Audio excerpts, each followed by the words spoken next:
I just feel like, don't cars fill you up? Like fill you out? That's what I always thought, like, and I ain't never. It's like a balance of it. You know, people that say that they want to lose weight, they try to cut the carbs. Like I say, everybody's body different. Like I can leave here, go eat McDonald's, and you could look at me tomorrow and you would never know. So you're a different specimen. You're the specimen type. Yeah, okay, yeah, you're a different specimen. But like, I wouldn't suggest that to nobody. I would tell somebody, like, literally fill your body out. Like, you gotta find what works for you. What works for you. Like, go a week, see everything that you eat in a day. Just track it for. Like, if I was to have a personal client, and he asked me, what do I need? Okay, first week, I need to figure out everything that you eating, like a comfortable week of eating. Then from there, we're gonna go on a calorie surplus. So you're telling them to write down everything that you ate. So today you ate 3,800 calories. This day you ate 35, 32. We're gonna average that out. Okay, you eating 3,200 calories a day. You trying to lose weight? Okay, we're gonna cut that by 900 calories. Now we need to find out how to keep you in whatever 900 minus 3,200 is. That makes sense. Within that range. And that's what how I done got to. Like, I understand. Simple. And people try to make it way harder than what it is, but like when I first started, of course, it can seem hard, but you just gotta figure yourself out, get in tune with yourself, take out the headphones, get off YouTube. A lot of people are disconnect. Pigeons, man. Who flipping pigeons out here? That shit sound like the Home Alone scene. But you're right. I think people try to delve in too much to what other people are doing and figure out what works for you. You can't just follow all your calisthenics heroes or athletes, all your bodybuilding athletes. They found something that works for them. Now, saying don't listen to some of the stuff they do because it's good information what they do, but some of the stuff you got to figure out on your own what works, because not everything's gonna work for him. You got to get in tune. Like for him, it may work for him. If I eat, I have Crohn's, and y'all know my story. If I eat McDonald's right now, I'll probably be in the hospital for about a day or two because it just doesn't work well on my body. But with him, it don't bother him. So it all depends. And some of the stuff that I eat may bother him. He be like, bro, I can't do that, bro. I don't know how you do it. So you have to figure it out. Until you figure it out, then it ain't gonna work. But when it comes to exercises, maybe you can learn from people. But the diet, you're right. I don't think you can learn everything diet from one person. Not it ain't gonna happen. And I'm only saying that to say, like he said, to figure out your body, figure out what works for you. That's the only way you're gonna be able to figure it out, what works for you. Especially with that diet, because everybody's body is different. Everybody. So, what was the question I had for you? So, dang. There was another question I had for you. Okay, just selecting the person to be with, man. Like, go back to the excuses with the men. Do you think that when you're choosing your lady, because this is mostly to the men, choosing your lady, your girlfriend, a wife for the future, do you think that as a man you should be able to hold that light in that relationship, that they should be in shape with you, or just let her do what she want to do, or you should be that man to stand up and say we're gonna be in shape all the time? But you know, a woman is a representation of you. So do you think they should keep their lady in order, or don't deal with a woman that's not in shape, or just let it rock? 9 times out of 10, if you leading in a relationship, she'll follow. So if you in shape, 9 times out of 10, your woman. So a man should have her in shape, but I feel like if a man is leading in a relationship, it would be like 2 doctors living together. We both going to work to be a doctor. Facts. If you going with a woman and she see that you working out, she should be motivated enough to want to get herself in shape too.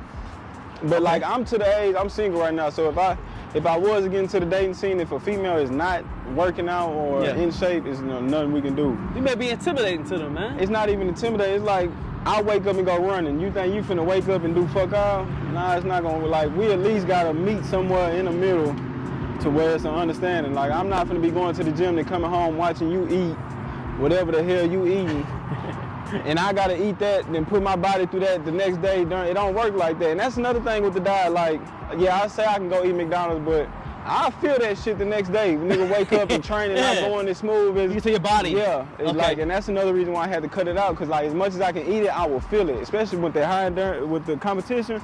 Like that first week, I will feel whatever I ate. I hear it in my stomach just I'm like, damn, I can't go running, you hearing shit off in your stomach. That's why I started changing. Okay, I'm gonna go straight beef, straight rice.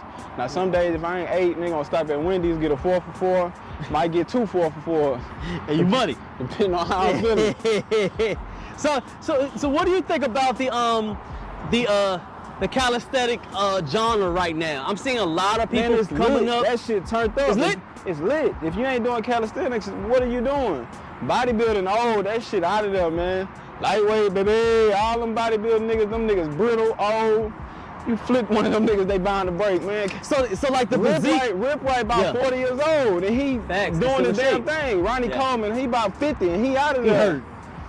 It's like, it's lit right now. It's lit. You could be outside in the sun. You got females walking through, lawyers, doctors. You can network. But I heard there was a meme that I saw. I mean, they said that if you ain't cock diesel benching 315 and you're not at least 200 pounds, then you ain't a man. That's what I heard. I don't know if it's true. Let me know if it's real. They properly wash their ass. They can barely reach back there. Big brolic ass niggas, unflexible, out of shape. But you're not big. You're not hitting the 315. CeeLo, you're not big enough. They gonna say get out. What? They say we small out here, man. They say we ain't doing our thing. That's what the bodybuilders tell me. Depending on who, I don't know who you talking to. Them niggas, yeah, that shit just played. I ain't gonna say it played out. Bodybuilding, it'll always be in style, but calisthenics right now is lit. Any big dude, them niggas will only say that because they not able to do it. Facts. I hate on 315 because I can't bench 315, so why not hate on it? I can't, why not? But I bet you can still get up under some weight. Oh yeah, my max at 150 was 285. So I'm not, I don't just like, I don't mean to toot my horn, but like at 150, I'm pretty, like when I bench, I want to be able to bench 225, 5 sets for 5 reps. As long as I'm good, as long as I'm good doing that, I keep doing calisthenics the way I'm doing it and just bench on Mondays and Fridays just to hold that upper body strength. Cause I've learned people that are doing that 225, 315, I tell them to come outside and do 10 pull-ups, they crying. Yeah, that. So I believe the calisthenics can transfer over to the weights, but the weights can't go. I tell people that all the time. I tell people that all the time. It don't work. It will never translate. That's why it's best to do both. It's best to do both. Combine them. Okay, so before we got here, tell me like how you combine calisthenics and weights in a routine. Let's say on a day, like you wake up Monday, you gotta go to the gym. So Monday, you want to do both. My chest and tricep day. Yeah, what's that? Weights and calisthenics. Give the beginners. What does they start with?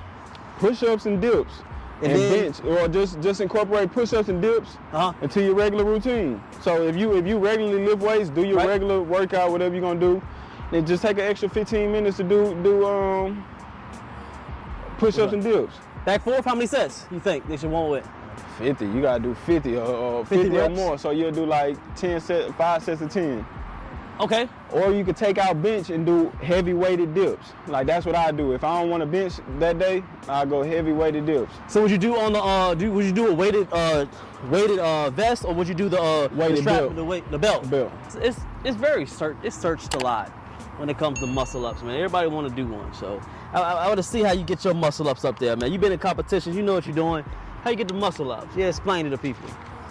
If I had to explain, I don't know, because everybody different. Like I see people do muscle ups with a wider grip, but I feel like if you put your little closer grip, you try to squeeze your elbows together as you pulling over, it'll help you. And I tell people your elbow will follow your wrist, so you want to practice throwing your wrist over, and wherever your wrist go, that elbow gonna come. So it's basically a flick of the wrist. Look at the flick of the wrist. I think that's how it is. That's what I try to do. Like I try to, like it's pulling fast and flicking over. Okay. All right. So you pulling with straight, forearms back. All right. Nice and smooth. So is it the strength or is it really the technique? Technique.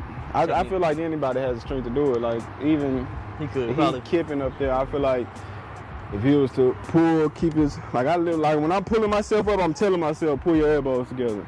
Okay. Pull your elbows together. Another thing is you can always practice with air pull-ups, cause that helps. It'll teach you to roll your elbows forward, roll your shoulders forward. A lot of people, they don't know how to roll their shoulders forward. They'll try to pull which is good, but if you roll your shoulders forward, you're getting your lats involved. Keeping my elbow. You're not be able to go to the ball like that, yeah. Makes sense. Okay, all right. Not bad. We got about good podcast today. I honestly feel like we may need a part 2 because there's a lot more questions I wanted to get to, but there's a lot of information on here. A lot. I like it. I like we it. Just getting warmed up. We probably can keep this series going. That's what I want. That's one of the things I wanted to do when I first came to Houston, because in Virginia, nobody ever wanted to collab. I've been doing this Houston thing for about 7 years, just solo.